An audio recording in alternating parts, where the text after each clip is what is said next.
Welcome to my channel.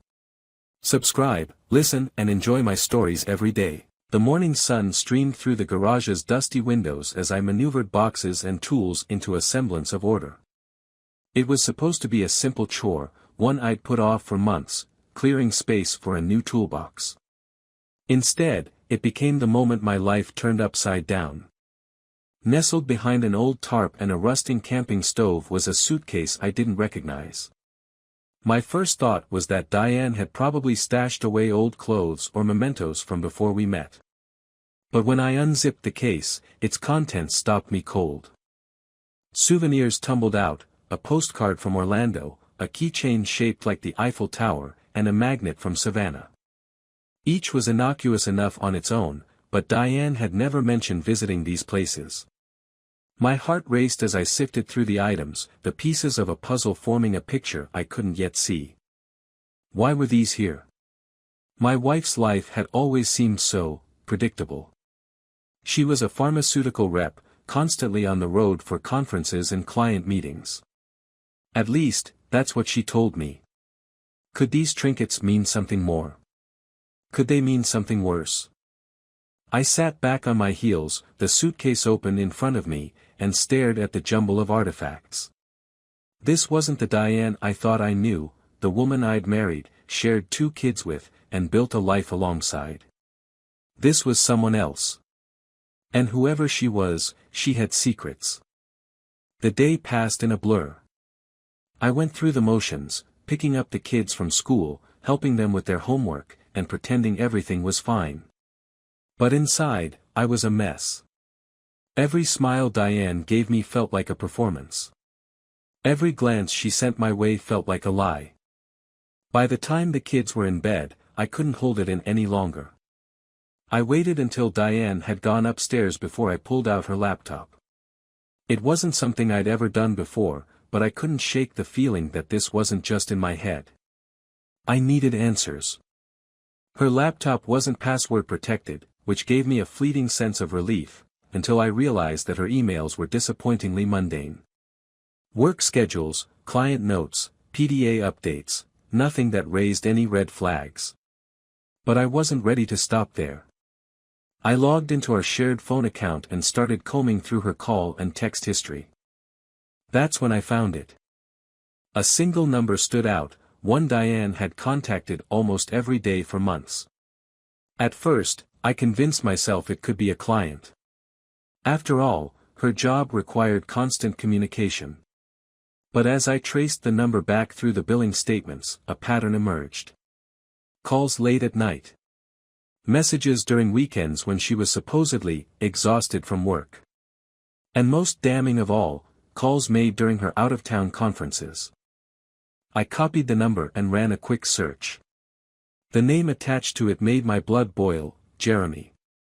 Jeremy from accounting. I'd met him once at a company picnic, a bland, forgettable man who now seemed to loom larger than life. I leaned back in my chair, my mind racing. Was this an affair? Or was I jumping to conclusions? Either way, the seeds of doubt had been planted, and there was no going back. The next day, I couldn't focus on anything. My work emails went unanswered, and meetings blurred into background noise.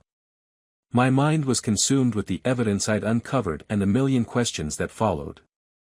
When Diane called that afternoon, her voice was chipper as always. "Hey, honey. Just checking in. How's your day?" "Busy," I replied, trying to keep the edge out of my voice. "You?" "Same. Just another boring client lunch." She chuckled lightly, but her laugh sounded hollow. Forced. I wanted to confront her right then and there, to ask her who Jeremy was and why he seemed to occupy such a significant part of her time. But I knew better. If I came at her without proof, she'd deny everything. Worse, she'd know I was onto her.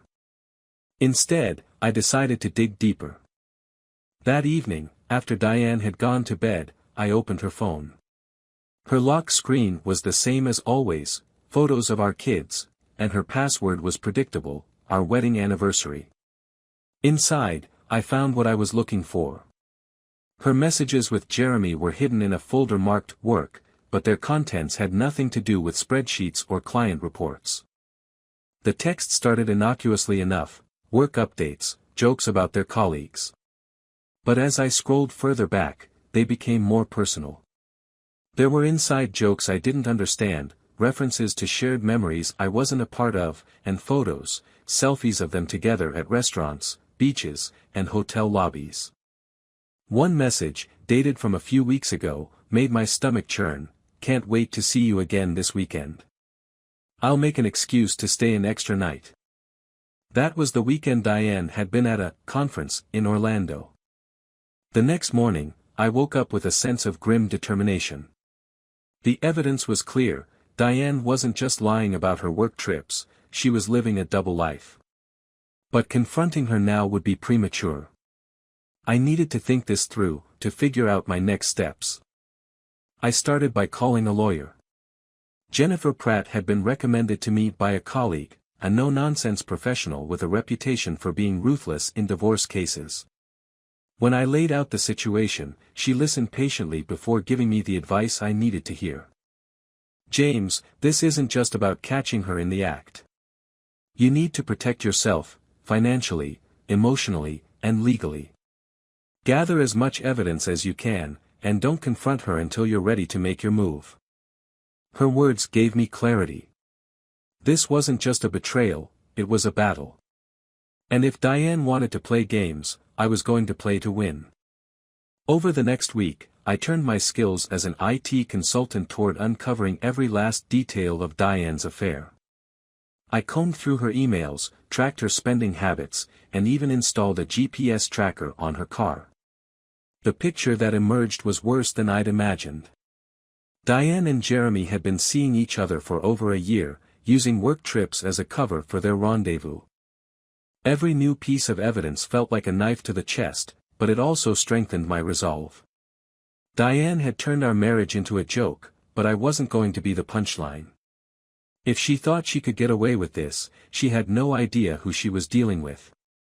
The day I decided to act was a Friday, our anniversary. Diane had been planning an elaborate dinner, insisting we go to the French restaurant downtown where we'd celebrated our 10th anniversary. "It'll be romantic," she'd said, her voice dripping with the kind of cheerfulness that now felt like a mask. She didn't know I'd been collecting evidence for weeks, stacking it like bricks to build my case. My plan wasn't fully formed yet, but I knew one thing: Diane wasn't walking away from this unscathed. The day passed slowly, the minutes dragging as I waited for evening to arrive. At work, I went through the motions, answering emails and sitting in meetings I barely registered. My mind was elsewhere, rehearsing what I would say, how I would say it. By the time I arrived home, Diane was already dressed and ready to go, her smile bright and her makeup flawless. "You're cutting it close," she teased as I walked in. "Dinner's in 30 minutes. I gave her a tight-lipped smile, the kind you offer a stranger in passing. "I'll be ready in 5. As I changed into a suit, I glanced at my phone. Jennifer Pratt had emailed me earlier that day, confirming the next steps in the divorce proceedings. It gave me a sense of control, a reminder that while Diane thought she was pulling the strings, I was the one holding the scissors. The restaurant was as upscale as I remembered, with soft candlelight casting a golden glow over the tables and the faint hum of classical music playing in the background. Diane was in her element, chatting with the waiter and laughing at his compliments. For a moment, I almost forgot why we were there, until she reached across the table to squeeze my hand. "To us," she said, raising her glass of wine. Her blue eyes sparkled, and for a second, I felt a pang of nostalgia for the woman I'd fallen in love with. But that woman was gone, replaced by someone who could look me in the eye and lie with ease. I raised my glass but didn't toast. Diane didn't seem to notice, too busy savoring her wine and glancing around the room. I wondered if she was looking for someone, Jeremy, maybe. Did they frequent this place together? The thought made my stomach churn. After the waiter took our order, Diane launched into a story about her day at work, her words spilling out in a rehearsed, polished flow. I nodded along, but my focus was elsewhere. In my pocket was a manila envelope, its contents ready to shatter the carefully constructed narrative Diane had been living. When the appetizers arrived, I decided it was time.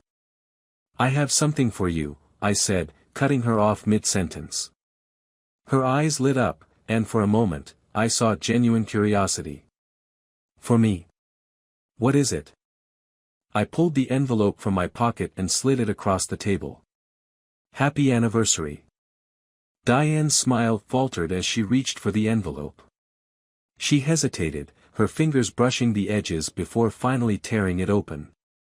The room seemed to hold its breath as she pulled out the first sheet of paper, a printout of her messages with Jeremy. "What is this?" she asked, her voice low and sharp. "Keep reading," I said, my tone calm but cold. She flipped through the pages, her face growing paler with each one. Photos of her and Jeremy, timestamps from her phone records, receipts from hotels and restaurants. By the time she reached the bottom of the stack, her hands were trembling. This isn't what it looks like," she stammered, her voice cracking. I leaned back in my chair, folding my arms across my chest. "Then explain it to me, Diane. Explain how it doesn't look like you've been screwing Jeremy for over a year." Her mouth opened and closed, but no words came out. For the first time, Diane looked cornered, like a deer caught in the headlights. It was a far cry from the confident, charismatic woman I'd married. She started, but I cut her off. "Save it," I snapped. "I don't want to hear your excuses. I've already spoken to a lawyer. You're going to get served next week." Her eyes widened, panic setting in. "A lawyer? James, wait." "No," I said firmly. "You don't get to wait. You don't get to talk your way out of this. For months, you've been lying to me, to our kids, to everyone. And for what? Some cheap thrill? Was it worth it, Diane? Was he worth it?"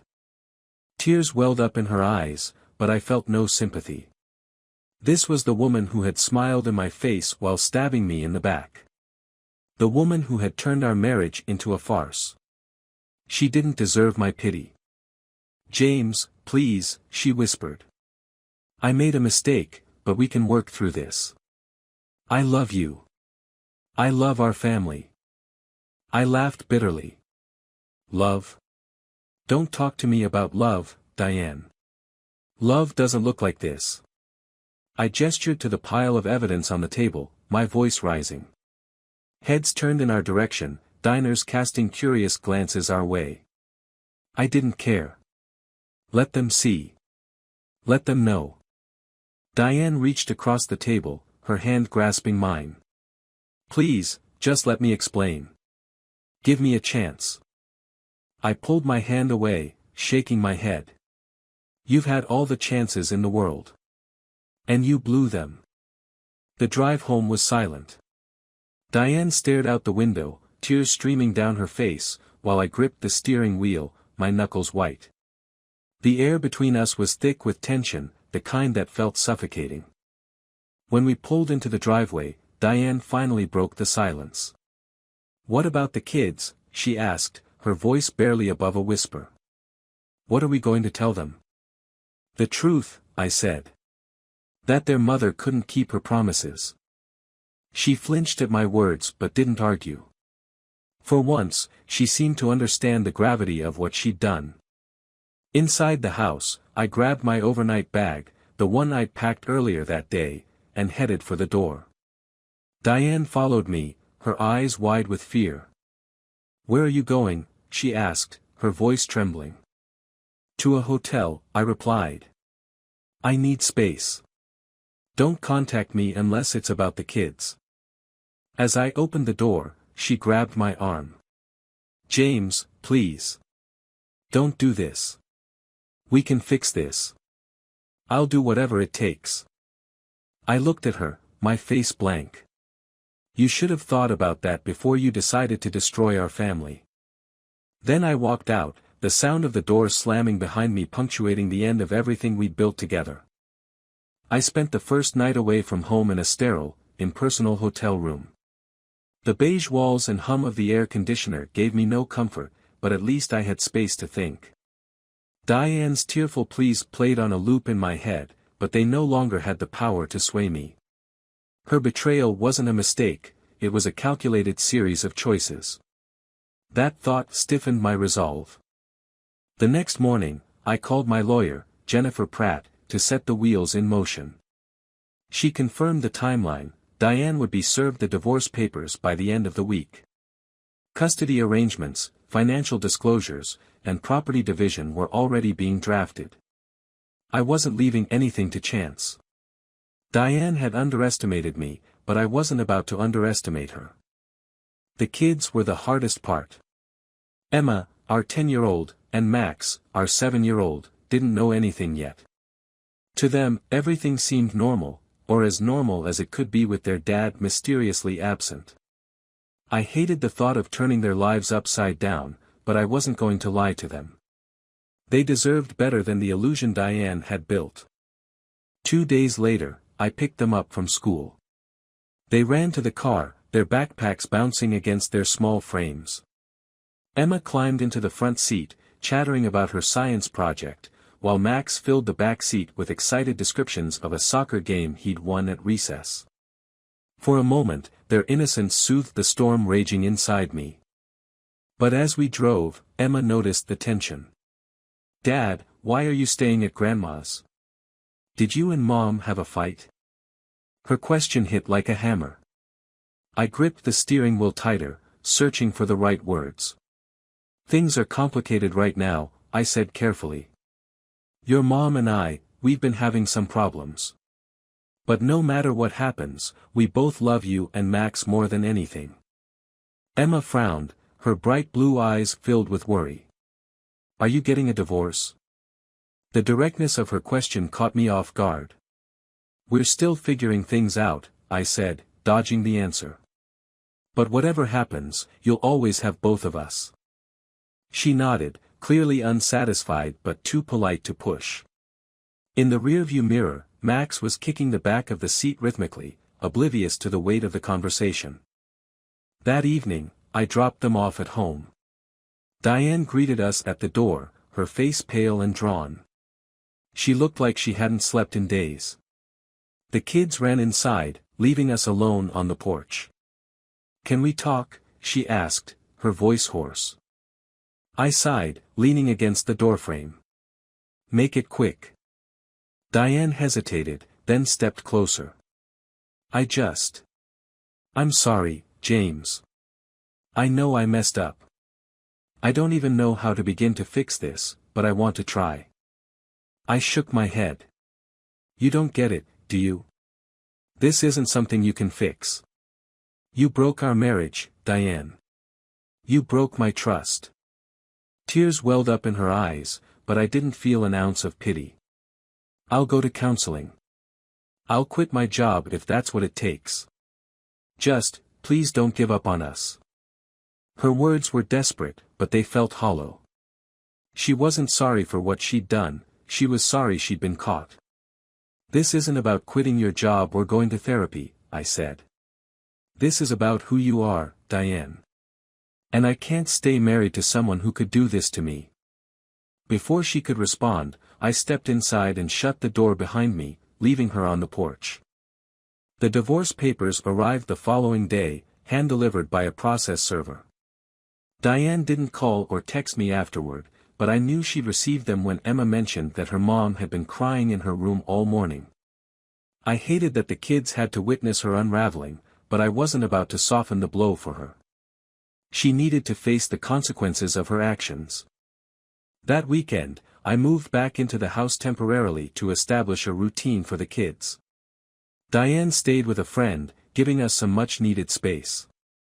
It felt strange being in our home without her, like I was living in the shell of a life that no longer existed. But the kids adjusted quickly, finding comfort in the familiar routines of bedtime stories and Sunday pancakes. By Monday, I was ready to take the next step. I scheduled a meeting with Jennifer to finalize our custody plan.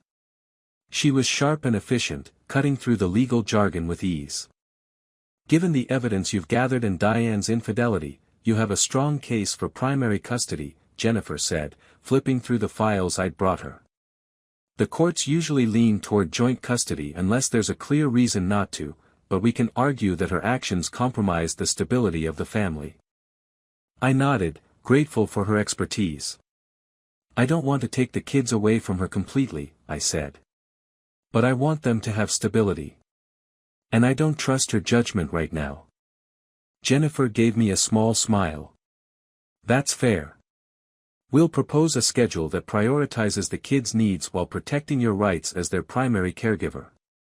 The following weeks were a blur of legal proceedings, awkward exchanges with Diane, and careful conversations with the kids. Diane tried to fight back at first, hiring her own lawyer and challenging my custody request. But her arguments were weak, and the evidence against her was overwhelming. The breaking point came during a mediation session. Diane sat across from me, her lawyer at her side, as we hashed out the details of our separation. She was visibly tense, her hands twisting in her lap. I want shared custody, she said firmly. The kids need both of us. They do, I agreed. But they also need stability. And you've proven that you can't provide that. Her lawyer jumped in, arguing that her infidelity didn't affect her ability to parent. But Jennifer was ready. She presented a detailed timeline of Diane's absences, highlighting the trips she'd taken with Jeremy while claiming to be working. It was a devastating blow. By the end of the session, Diane looked defeated. She signed the custody agreement with trembling hands, her tears smudging the ink. For the first time, I felt a pang of sadness, not for her, but for the life we'd lost. Our marriage was officially over, and there was no going back. The day the divorce was finalized, I took the kids out for ice cream. They didn't fully understand what had happened, but they seemed happy, relieved, even. For the first time in months, I felt a glimmer of hope. As I watched them laugh and chatter over their cones, I realized that Diane's betrayal hadn't destroyed me. It had hurt me, yes, deeply, but it hadn't broken me. I still had my kids, my career, and my integrity. And that was enough to start over. Life settled into a new rhythm after the divorce.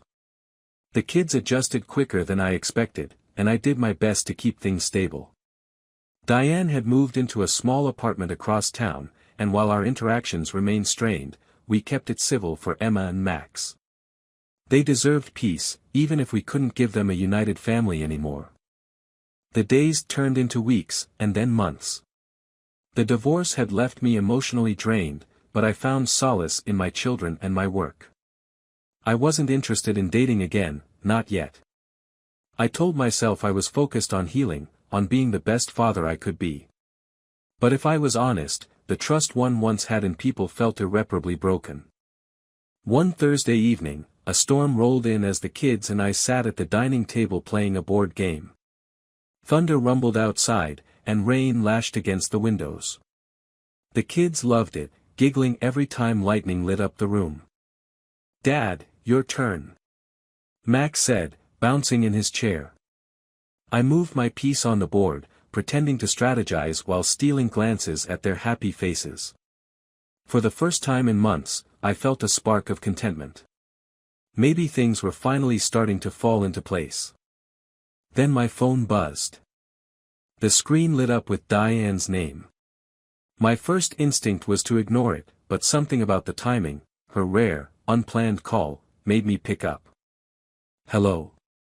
I answered, keeping my tone neutral. Her voice on the other end was shaky, almost frantic. "James, I need to talk to you." "Now's not a good time," I said, glancing at the kids. "What's going on?" "It's about us," she said, her voice breaking. "I've been thinking about everything, about what I did, and I just—" "Diane," I interrupted, my patience thin, "we've been over this. It's done." "I'm not." "Please," she cut in, almost desperate. "Just let me talk." Can I come over? I hesitated. There was something in her tone that unsettled me, something raw and unguarded. I looked at Emma and Max, who were now watching me curiously. Not tonight, I said firmly. If it's important, we can talk tomorrow. A long silence followed. Then, in a voice so soft I almost didn't hear it, she said, "I'm sorry." Before I could respond, the line went dead. The next morning, I woke to the sound of my phone buzzing again. This time, it wasn't Diane. It was an unknown number. Groggy, I answered. Is this James? Yes. Who's calling? This is Officer Blake from the local police department. I'm sorry to call you so early, but we need you to come down to the station. I sat up, my heart pounding. What's this about? It's about Diane, he said carefully. There's been an incident. The station was cold, both in temperature and atmosphere. I was ushered into a small room where Officer Blake explained everything. Diane had been found in her apartment early that morning, unresponsive. Pills were scattered across her bedside table, and a half-written letter sat next to them. She hadn't survived. The words hit me like a freight train. For all her flaws, for all the hurt she'd caused, I never expected this. Diane had always been strong-willed, defiant even. To imagine her so broken, so hopeless, it shattered something in me. The officer handed me the letter. It was short, her handwriting shaky. James. I don't deserve your forgiveness, but I hope one day you can explain to Emma and Max how much I loved them. Tell them I'm sorry for everything. Tell them I wish I could have been better. Diane. I stared at the letter, the words blurring as tears filled my eyes. This wasn't the ending I wanted, not for her, not for us. I thought I'd made peace with what she'd done, but now it felt like I'd failed her, failed our family. The kids took the news as well as could be expected. Emma cried for days, clinging to me at night, while Max retreated into himself, his usual cheer replaced with silence. I did my best to comfort them, but my own grief loomed like a shadow. I couldn't stop replaying Diane's final call, wondering if I'd missed a chance to save her. The weeks that followed were a blur of funeral arrangements and well-meaning condolences. Friends and family rallied around us, but nothing could fill the void Diane's death left behind. One night, after the kids were asleep, I found myself going through an old photo album. Pictures of happier times stared back at me, vacations, birthdays, moments of laughter. Diane's smile was everywhere, a reminder of the woman I'd once loved. The woman who, despite her mistakes, had been a part of my life for so long. I closed the album, my chest heavy with regret. In the end, Diane had been more than her betrayal, more than her flaws. She was the mother of my children, a woman who had lost her way but didn't deserve to lose her life. And now, no matter how much I wished otherwise, there were no more second chances. Just the fragments of a broken family, left to pick up the pieces and move forward.